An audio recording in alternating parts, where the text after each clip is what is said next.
Hello, hello. We are live. Welcome, Making Cancer Fun. And today we've got kind of a really cool topic.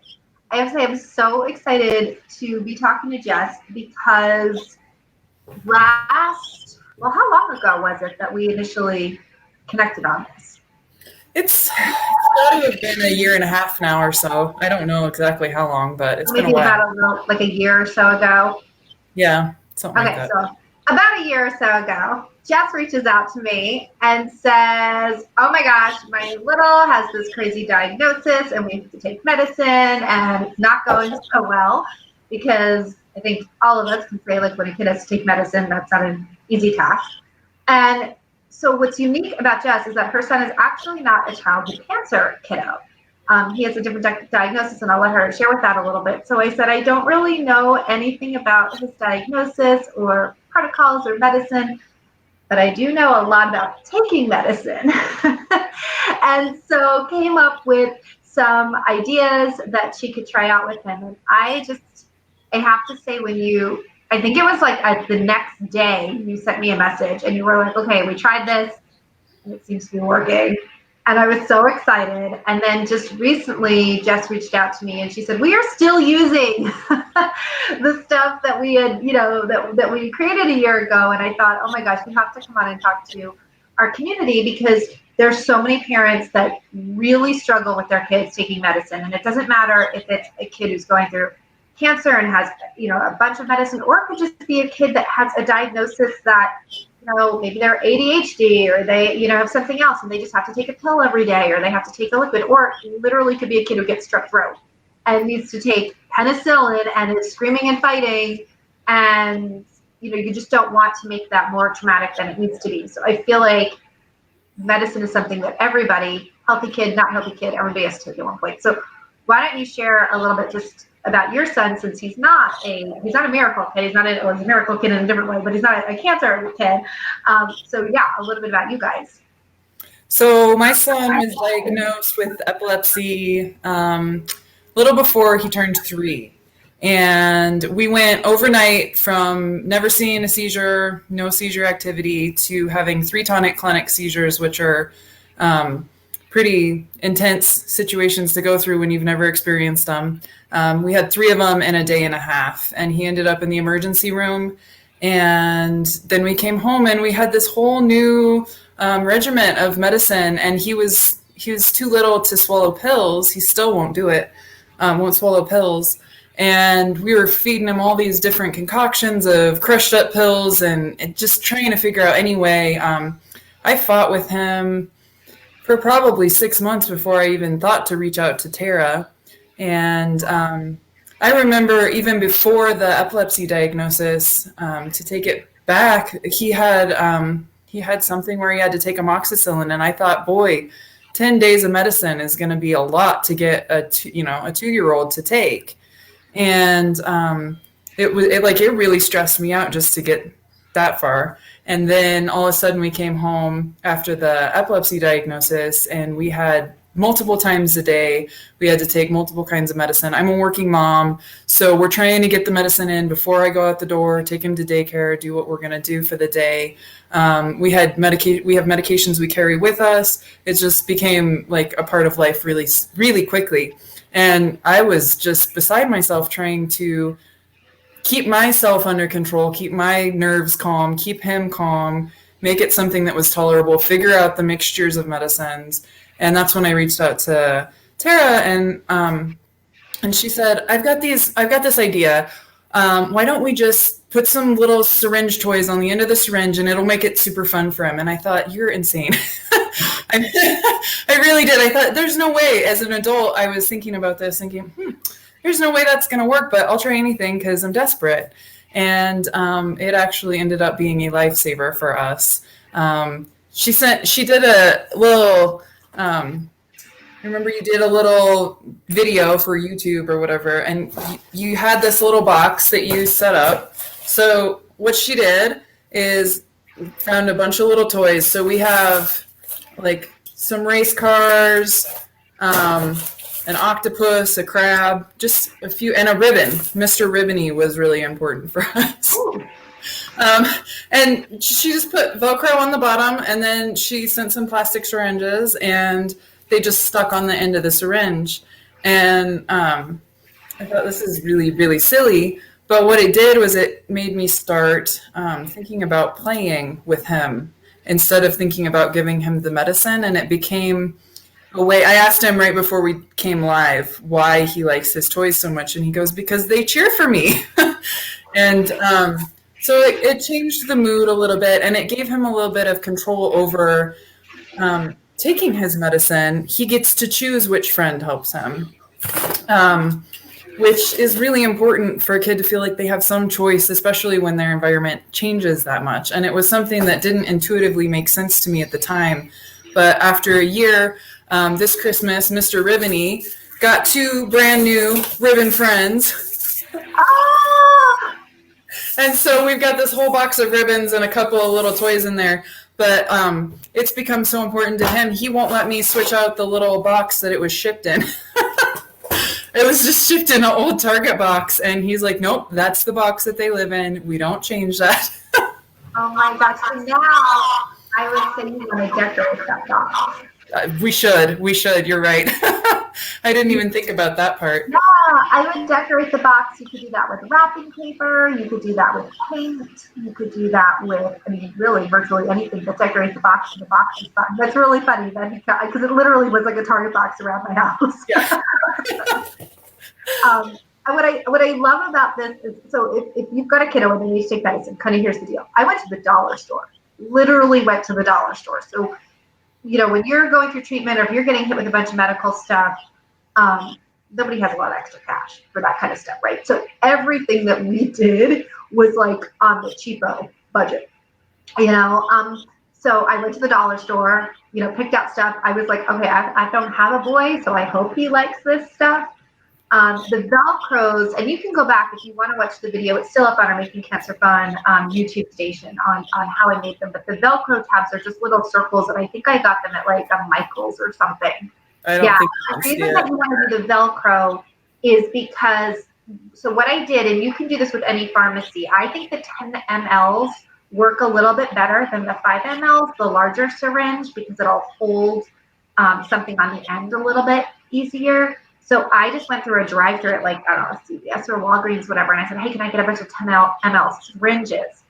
And this way you can, the syringe itself can be changed because they get kind of grody over time, and the Velcro you can pop in and out on lots of different tops and it can be interchanged. Does he have a favorite one?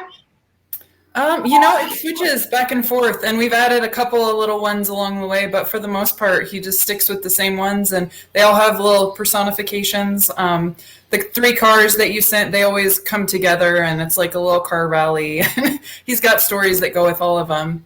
One of the things I was going to say is I actually stopped using the Velcro piece because after you wash them for a year, and I also switched, if you are a person who's doing long-term medication, I just want to show you this. I never would have, well, it took me a long time to think of a glass syringe, but I order these through Amazon, and they don't leach as much. The plastic ones, I was having a lot of trouble with the numbers coming off and not being able to see what I was doing, and I was replacing them really frequently. It's a little nerve-wracking to have glass with a kid, but I've never had any trouble administering it. Sometimes they'll break while you're washing them, but I've never had any trouble giving it to him that way. So it's an option that I thought might be. You're right. Those numbers do wash off the side of the plastic ones over time. And I'm one of those people who tries to stay away from plastic dishes and all of that. So it's just something that I never would have thought of. It takes some getting used to. The suction's a little different. But just, and you just got those on Amazon. Mm-hmm. Yeah. Okay. So, and you can get them in different sizes. So I'm curious, like the first night, well, and I'm just thinking this as we're talking about this, and I never thought about this before. You could even because our situation was the medication was long-term in the fact that it was, over a year, but it wasn't lifelong term, right? The way you guys are looking at that this is really a long term. So one thing I'm also thinking is you could do seasonal ones. So you have like your Christmas batch that only come out when you decorate the house for Christmas. Those come out. You have your, Easter pack batch. You have your summer ones. You have your fall pumpkin ones, so that they kind of rotate throughout the year too. That I think is a really fun idea. So you get this box. So for a family who's like, okay, we're going to try this. I've got this kit. And what I really liked, what I heard about what you said, and this was so I was like, yes, is that, we think about giving medication and we're like, okay, it makes us start to get tense, right? We're like, I know this kid's going to have a fit. Now I'm starting to feel anxious. We just need to get through this. And you guys know, I talk all the time, like we're the mirror for our children. And they pick up that energy, right? It's kind of like, and every mom who's ever had this knows this, it's like the day that you're most stressed out, your kids are like the most intolerable. And you're like, why can't you just behave today? I'm so stressed. And it's like, well, you being so stressed is why they can't behave, right? So that's really hard already to kind of say. And so what I heard you say was like, I never thought about it being playful and being fun, because people don't equate medicine, illness, disease, sickness with fun, right? But if you're laughing and you're having fun and you're going to play, all of a sudden their like nervous system is starting to quiet down. They're about getting more balanced. They're not as, their whole body isn't as tense, so it's easier to swallow the medicine. Like there's so many great physical effects that happen if you're approaching it as, hey, we're just going to play, right? Hey, let's play. So you get this box, Jess, and then how did you kind of introduce this to him? Because, he's little. So if you have a parent, particularly for somebody who, it's one thing if this is, you watch this video and you're like, okay, we're going to do this on the front end. But you guys have been really already building a medicine is not fun. This is like something we're fighting about. This is becoming like traumatic. So we kind of already had an uphill battle to overcome because there had been a precedent set for those months. So how did you then all of a sudden kind of go, hey, today it's going to be different? Well, it took time, and the first few times we used it, it shortened our span. It was taking me 45 minutes to an hour sometimes to convince him to take medicine. And so you're talking about trying to get ready in the morning, and now you've got an hour of your time where you're trying to talk to a kid. And I've always tried to be a really patient parent, but that kind of stuff I'm just not the kind of personality that can do that. So when you sent the toys, it was like, well, let's play. Mr. Krabby wants to help you take your medicine today. And I just kind of explained it to him as they're his friends and they're here to support him and cheer him on. And slowly over time, it took us a few weeks to really get into the groove of it. But I think just the fact that he was choosing like a thing out of the box. They say when you switch over to math or other things, it takes you away from your nervous system a little bit. And so even just having that activity of like, okay, which one do I want today? It put him in a different place in his brain. And then saying we're going to play, that, that's 2 wins right there that helped. And so he still had some we had not figured out how to make his medicine tolerable at the time. We're still working on it, but we've gotten a lot better. But at the time he was taking some brutal concoctions. We were just trying to get it in him any way we could. It's pills that are supposed to be swallowed that you're crushing up. And, I can't even imagine the poor little, what he went through. But it made it a little bit more tolerable just to have that, Marshall is there, he that was one of his characters that he really liked at the time. And so Marshall was going to help him, or the race cars were going to help him. And like I say, it just kind of switched his brain over, but it did take a little bit of time. It wasn't instantaneous.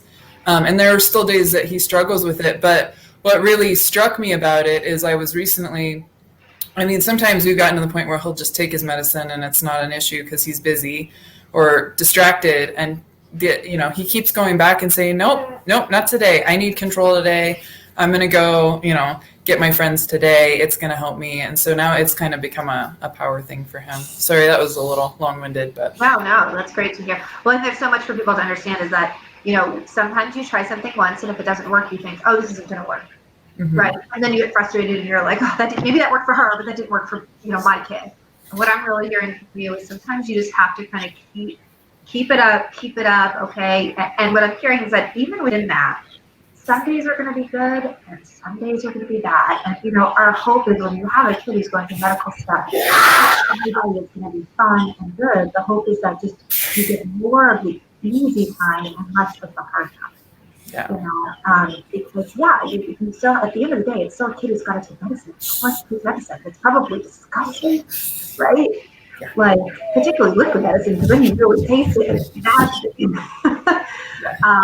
So I think that's a really, really great point for parents to remember, that this is nothing is a quick fix, right? It's trying different things, seeing what your kid likes. If you can make it, if right now on a scale of 1 to 10, taking medicine is like an 8, that it's horrible, and you can make it even a 6, that's a win, right? That's a win. Absolutely. Say hi, buddy. Hi. Hi.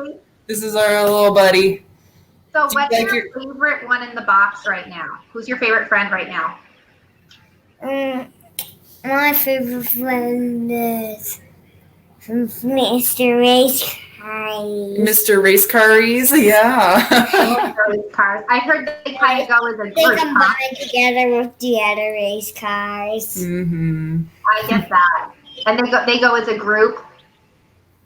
Yes, they do. A lot of friends helping you. Yeah. So yeah. Yeah. Go play. Marshall is what? Paw Patrol? Yes. Yeah. Okay. So I know nothing about Paw Patrol, so every kid is too old for that. So I do think that's the other thing. If you have a kid who likes a specific character, that's a great theme to run with, because now they already have something that feels safe, comforting, enjoyable. So whether, like, if you have, you have a kiddo who loves a Disney princess, right? And maybe they put Cinderella on there, or you can even do all princesses and then be like, which princess is going to help you today? I think it's really funny, because I think the ribbon to me was kind of like and that's funny that's what's so weird about kids, right? Like, race car makes sense to me, right? But just curly ribbon, like, who would think that would be for the win? Well, and my advice is try anything. I mean, you would never think a ribbon, but Mr. Ribbony, I mean, I was worried he was starting to get torn apart. I mean, he just pulls on that thing and he sits on his head, and I mean, it's got quite a little life of its own. So it's, it's not even his favorite characters. It's just some random toys, and now they've become really essential in his life, and it's really cool. So thank you for that. I so appreciate you coming and sharing, and I hope if you're watching, what you're hearing is that you're just taking a different spin on it, and that it's really that these little things, in this case, medicine stories, just start to have their own personality. And this is a big part of what we did when Em was, so Emily had a tumor, so her cancer was neuroblastoma, and her tumor had its own personality. He was stupid tumor. And, when you're 3, stupid's a bad word. So it was a big deal to be able to say, hey, stupid tumor, right? And it really became this vendetta between her and stupid tumor. And he had his own little, when she wouldn't want to take her medicine, I used to actually say to her, I'd be like, oh, do you hear that? Do you hear stupid tumor's laughing? He doesn't think you can do it. I hear him. Oh, he's saying you can't. And I know that you can. Are you going to let him win? And she'd be like, and it was like her against this tumor. And then she had a Broviac, which is like an implanted central line. So they implant the IV in, and then it hangs down, and you have these 2 tubes that then you can flush into for like medication and stuff. And do I don't know if they put medication. I think it's do a lab draw. I think you pull out and you put the chemo in. Yeah, I think it's hooks up to the chemo. And we called them champions. And the idea was that they gave her champion fighting chemo, and they would fight with each other. So because you have to flush them every day, it's like a big procedure to clean them out. And so it would be like there was one red one and one white one, and it would be like, all right, Em, who's going to get flushed first? And I would take them, and they'd fight, like, pick me, no fair, you went first last time. And this was really fun at 3 and 4 years old to be like, hey, I'm in charge, I get to pick. And I think too, and I'm sure you guys do this, is like giving them, I think as parents we feel ridiculous, but you give them little funny voices, like, no, my turn, no, my turn, no, it's not fair, they always get it, and I think some parents go like, well, I don't know how to do that. I'm not like that. That's not my personality. And what I think is important to remember, you do know how to do that. And it is your personality, because all of us were kids once. Yes. All of us were 3. All of us were 4. So there was a time in your life where your paper box had its own personality and you thought it was a rocket ship. You know, like there was a time in my, your life where your teddy bear had a real life of its own. So we just have to kind of harness that in our child.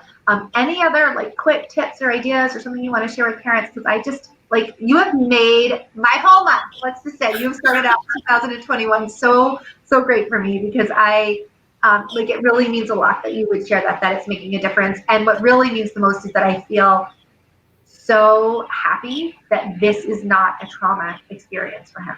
Yeah. Something that he's going to grow up with, that kind of, when we go through trauma, that really becomes trapped in our body. And so that you were able to be like, okay, I'm willing to do something totally uncomfortable. I don't even think it's going to work, but I'm willing to try it because I'm desperate. And now he is going to have a completely different experience the rest of his life around his epilepsy and his diagnosis and his medication and stuff, because you were willing to kind of step out of your comfort zone. I think that really rocks. Well, and thank you for the advice, because I would have never thought of it. So it's amazing to have a good network and reach out to people when you don't know what to do. Let people know if you're struggling as a parent. Having a sick kid is one of the hardest things to possibly get your mind around, and absolutely use your community, because somebody might think of something like that you would never think of. Some of the other things that have worked really well for me, he's on a special diet. And so for eating things, one of the things that we do is we have a pool party in the stomach, and the food wants to go to the pool party. So we'll be like, hey, I want to go to the pool party. Or the other trick that you taught me was the no fair game. And that's a big one. If you take anything from the book or from any of it, that no fair trick, it works like magic. My son's almost 5 and it still works on him. So for somebody who hasn't read Making Cancer Fun, what's the no fair game? So the no fair game is basically, I mean, I use it all the time, but when you're doing something, maybe make it into a race and then let them win. And then you say, that's not fair. You can't beat me at this race. We do water drinking races because he has to drink a certain amount of water every day. And so we'll have races and he always beats me and it's no fair. And it makes them giggle and it's so much fun. It makes it more fun for me as a parent. I mean, a lot of this is based on trying to make it easier for your kids, but if it makes it easier for you too, I mean, when you learn how to play again, there's something really magical to that. And so don't be afraid to play. I've always been one of those kind of quiet people that doesn't really go out of my comfort zone all the time. And going through this experience has really taken me out of that. And it just makes life more fun. So even when you're dealing with things that are difficult, don't be afraid to have fun. It's, life isn't dreary just because you have something difficult. Sometimes, as Jocko Willink would say, discipline equals freedom. And when you play, it's just, I don't know, life is just better. So that's...